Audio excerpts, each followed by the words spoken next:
Ladies and gentlemen, welcome back to the channel, and yesterday was the Activision Blizzard walkout. Tons and tons of employees walked out of work to protest against the company, specifically protesting the company's reaction to the lawsuit and the statements that were put out by some of the higher-ups, and overall, it went really well. It got tons of support. It was the #1 trending topic on Twitter pretty much all day long. Lots of fans across the world refused to log into any Activision Blizzard games. They kept tweeting using Acti Blizz walkout. It was fantastic, right? It went very well, and as expected, the conversation just kept going. A lot more has come out over the past 24 hours or so, which is what I'm going to be focusing on here in today's video. We finally got an official statement from Bobby Kotick. It is quite lengthy and quite non-personal in my opinion. It reads much more like a statement from a team of lawyers than an actual acknowledgement or an apology, but some news did come from it because Bobby claimed in the letter that effective immediately they would be improving in 5 different areas throughout the company, which include employee support, listening sessions, personnel changes, hiring practices, as well as in-game changes. Now, by in-game changes, they have gone in and removed certain in-game characters across various games that reference developers that were named within the lawsuit. Their characters are now gone and they've been replaced with new ones, but there is one very important character that we're going to be discussing later, which is definitely going to be a bit of controversial news. So the employees at Activision Blizzard responded to the letter from Bobby Kotick by saying that they are happy that leadership is finally acknowledging them, but they stressed that the response did not address all of their concerns. Primarily, their concerns include ending the forced arbitration for all employees. They want worker participation in the oversight of hiring and promotion policies. They stressed the need for greater pay transparency to ensure equality throughout the company, and of course, employee selection of a third party to audit human resources and other company policies. The employees are stressing that they will not return to silence and they will not be placated by the same problems and issues that led the company to the point that it is at today. And good on these guys. I say every single video, but good on these guys. They are finally standing up to Activision Blizzard. They're fighting to make the company a better place for everybody involved. And the support that these employees have been receiving so far is insane. And lots more are coming out and discussing their experiences within the company. They're sharing their stories. But one story in particular is incredibly creepy, and I'm sure that a lot is going to happen as a result of this in the coming days and weeks. So, let's take a look at this here. Do you see anything wrong with this picture? Does this picture set off any alarms for you personally? Does it seem like a perfectly normal picture to just have a bunch of Activision Blizzard employees all grouped up together on a bed in a room that they call the Cosby Suite, posing with a framed picture of Bill Cosby back in 2013 when he had several allegations against him for rape and even one conviction? Does that seem normal to you guys? Because it seems pretty freaking gross, right? So let's talk about it. Let's talk about the infamous Cosby Suite and the fallout that is going to have. So back in the day, a bunch of Blizzard devs and even HR team members apparently were part of a self-made group called the BlizzCon Cosby Crew.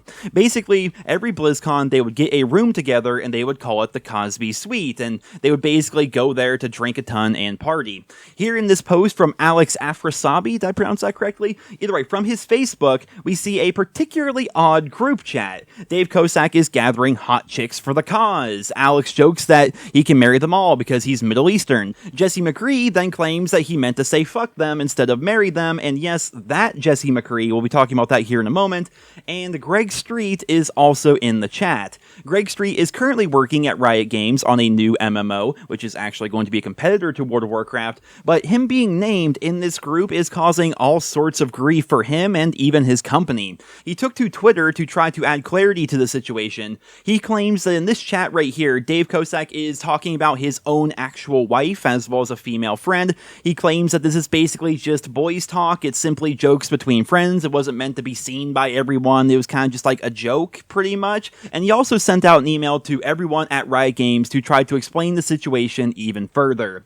In here, we see that Greg claims that the Cosby Suite was real, but it was just a room that they hung out in. It was in reference reference to an old flea market portrait of Bill Cosby that they had, and it was nothing more. It was designed to be a room where people could just go and take a break and relax during BlizzCon, kind of unwind, and of course, there'd be tons of drinking, but that's what people do at BlizzCon, right? So he's saying that nothing happened there. He claims that he never saw or experienced any of the harassment that was named within the lawsuit, but others are claiming that the name for the suite came from the ugliness of the room and how it was similar to the ugly sweaters that Bill Cosby was known to wear, and others were claiming that it was in reference to an old boardroom back at Blizzard headquarters that also was ugly like the Bill Cosby sweater. But regardless, this is an incredibly bad look. It is an awful look for the company and everybody involved here, right? Because at the time when these photos were taken, Bill Cosby had lots of allegations against him, and even one conviction. That conviction was eventually overturned, but yeah, lots of rape allegations and sexual assault allegations, even a conviction,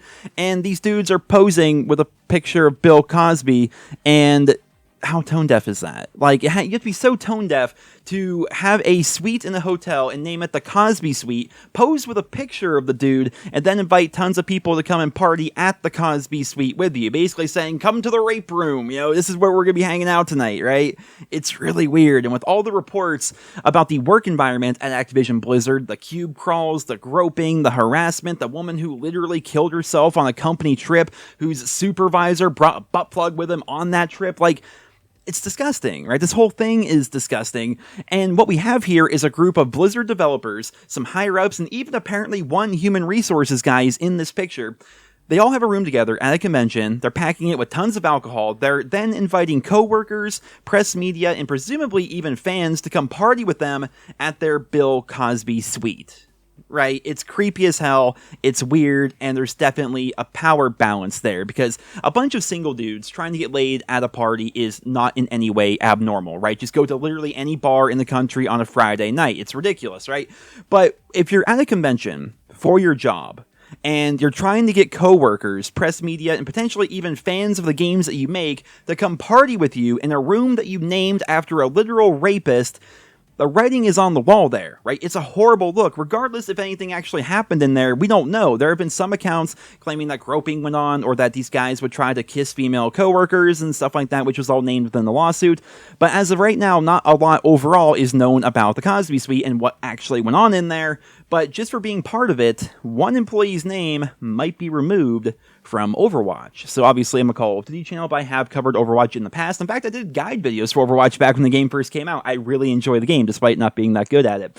But Jesse McCree, obviously, as some of you may know, is one of the most beloved and recognizable characters within Overwatch, right? Throughout the years, he has been consistently good, sometimes even downright broken, back when you could just fan down a tank in like 2 seconds. It was ridiculous, also very fun. But yeah, he's always been very good in Overwatch, and even to this day, he's still an incredible hit-scan character. Well, his name, Jesse McCree, comes straight from one of Blizzard's own employees. Jesse McCree can be seen here, and he can also be seen posing at the Cosby Suite right here. As a result, lots of Overwatch fans are calling for McCree in the game to either be renamed or be removed from the game entirely. Now, removing him from the game seems unlikely, considering he's a very popular character. He's definitely integral to the balance of the game in some respects, so I don't see them removing him from Overwatch. But some people are claiming that they should either rename him in the upcoming Overwatch 2 to something else, and some other people are also suggesting that Jesse McCree should be renamed to Matt Mercer, or Matthew Mercer, after his voice actor, who on all accounts is a wonderful person. So either way, whatever happens here, it's going to be interesting to try to follow this story going along, because as we learn more about this Cosby Suite situation, it gets creepier and creepier, and it's going to be interesting watching Activision Blizzard continue to try and act like everything is okay, and it's going to be interesting to watch all the employees at Activision Blizzard continue to take their employer to task, and of course we still have the lawsuit, the state of California versus Activision Blizzard. So yeah, I mean, right now there's not really a ton going on to talk about in Call of Duty, so I'm covering this lawsuit pretty much every single day, not only because it's very important and very interesting, but also because there's nothing else really going on, with the exception of Season 5 coming around the corner. So don't worry, my channel is not going to be me just talking about this lawsuit all the time, but I am going to be covering it because it's pretty damn important.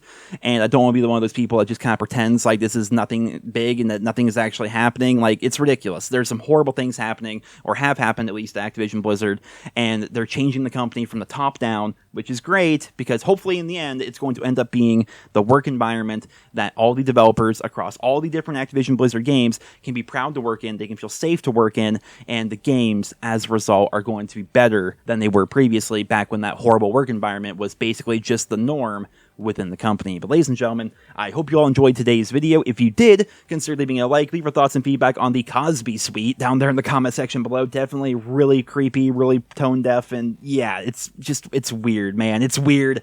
Not a fan of that, but yeah, I'll definitely do my best to keep you guys posted with more news and more information as the story develops. But until then, I hope you enjoyed. Thank you so much for listening, and I hope you guys all have a wonderful day.